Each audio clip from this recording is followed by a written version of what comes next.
had to because my footage got messed up. I'm gonna skip back a little bit. So yeah, I was in New York. I was pregnant, seeing my doctors. Drove from New York to my city, IN, in one of my cities in IN. Had my baby. Had New York doctors or whatever their insurance pay the hospital for me to have my baby at home and everything. Moved back after I had my baby after a month or two, got my money together, got everything together so I could move back home, and then got my mental together, found self-love, found just myself in the process of everything. So when I moved back to my state, I had everything together. I had my car. I had money for whatever crib I wanted. I had money for whatever deposit I needed to put down. Had my ducks in a row. So that's what happened. I moved to one of the cities first. It's about in the middle of the capitals. Because to me, my city is a capital because of the capacity. And then we have the big city too. So whatever, I'm like, this is kind of too far from my family if I want to go outside and having to drive so far to get to them and having to drive so far back. So I got this apartment, which is like literally about 15 minutes from my dad's house, 15 minutes from my family, period. So that's why I moved here, and that's why I looked for here. Bills are paid. Everything is great. Everything is perfect. Everything is a start where I need to be at to become who I want to be. And during the whole time from New York to the city over there I have not had any police interactions or had any problems with citizens in general. No one bothered me. No one argued with me. People might want to be my friend. I told them no. They might have been mad. Jealousy is always at the top tier high.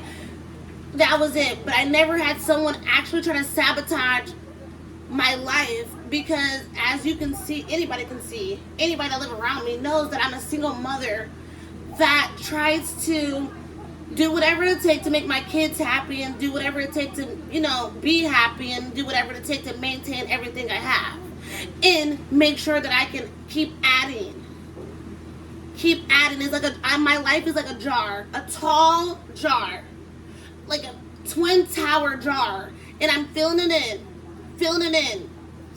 and that's how I think, that's how I want my life. Every time she calls the police, I already worked 20 balls in the jar. She takes 15 of those balls out and throw them. Every time. And the funny thing is, I'm not a type of person that sits there and I don't want to make friends. If I make friends, I want to make friends with people that's beneficial to my life. Or I want to make friends with people that actually can do a big impact on me and my life. I don't feel like not one of these people can do that. I don't feel like not a neighbor can do that. I don't feel like random people at the gas station who wants to say hi to me or does say hi to me can do that. So I don't never lead anyone on. I don't ever initiate that it's a possibility that I can be your friend or be a girlfriend or any of those type of shenanigans. I don't do that. When I went to the office and told the girl upstairs, we went to the office and had that meeting, I told her simple, I don't know you and I don't want to. And I was not saying that to be a mean a-hole. I was saying that because that is really how I feel. That is honestly the God-given truth from my heart, from my soul, that I don't know you and I don't want to. I don't care about whatever you have going on. I don't want to be included in whatever I have going on.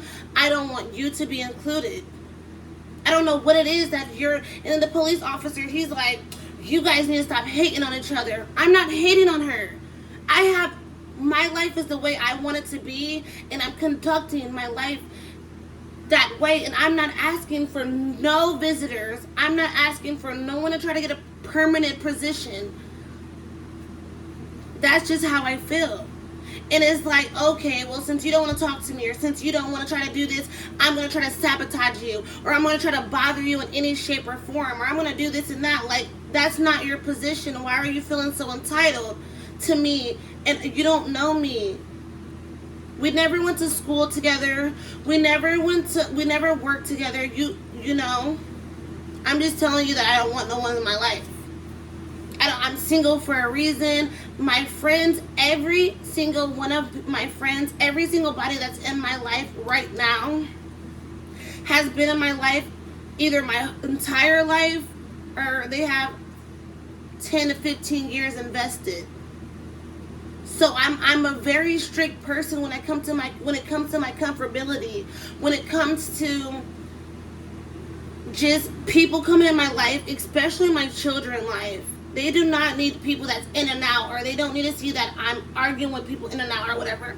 I did meet people in New York, okay, and I'm a type of person, it's just who I am, and it needs to be respected and not disrespected. It needs to be respected, and it needs to be like, okay, I'm gonna accept her boundaries. She has standards to her life, and I'm gonna accept those too.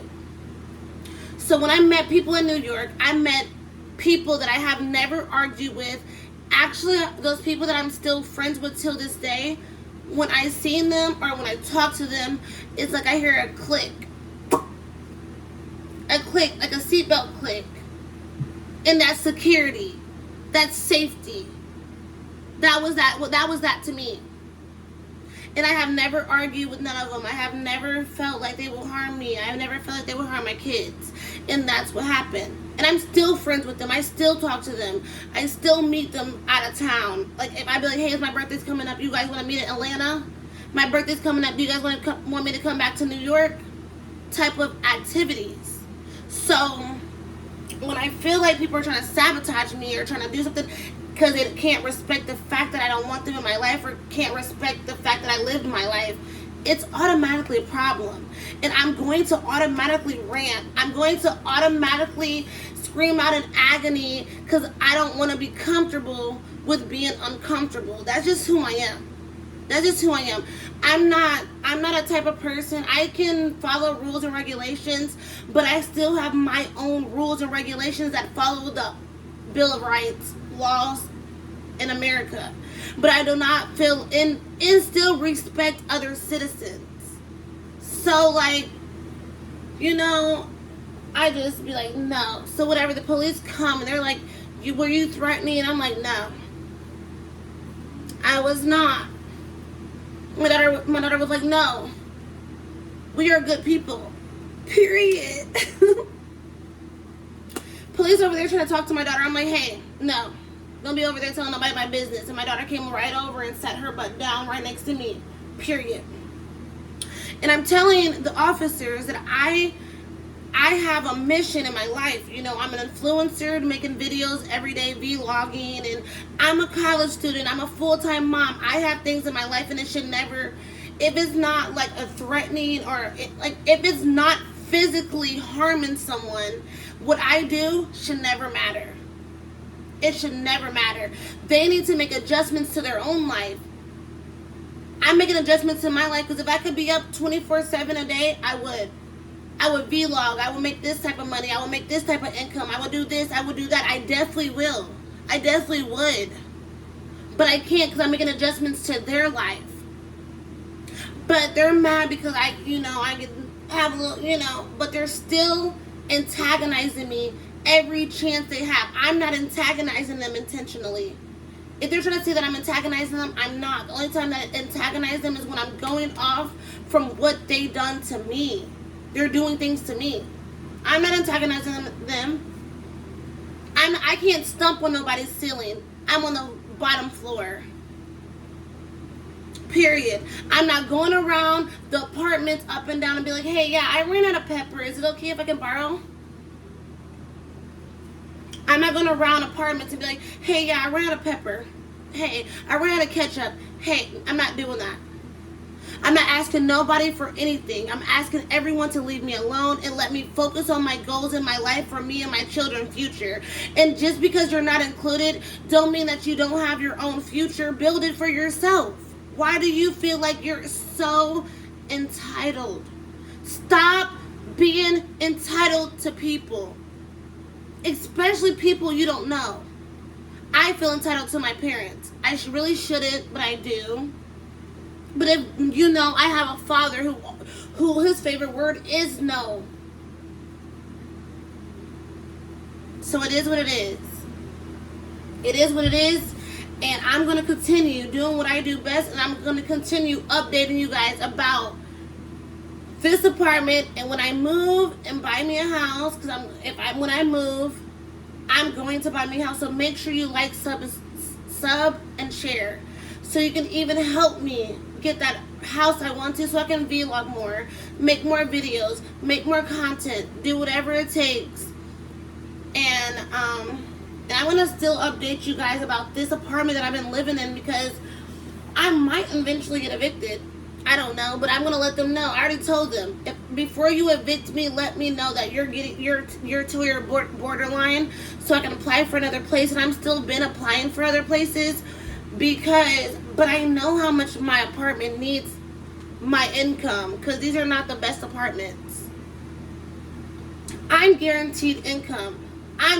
There's not a month on the first that they don't get the money for my rent. Our rent is a minimum for a 2-bedroom.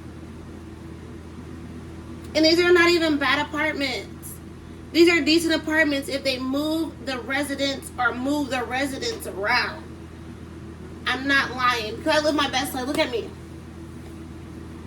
I almost have like a Vinny dress on. And I'm not, my kids have on Vinny dresses. We're just chilling and doing what we do best. And jealousy is at an all-time high right now. And haters are at an all-time high right now. So the best thing you guys can do is stay dangerous. Share, subscribe, and like. I will be back. Bye, guys.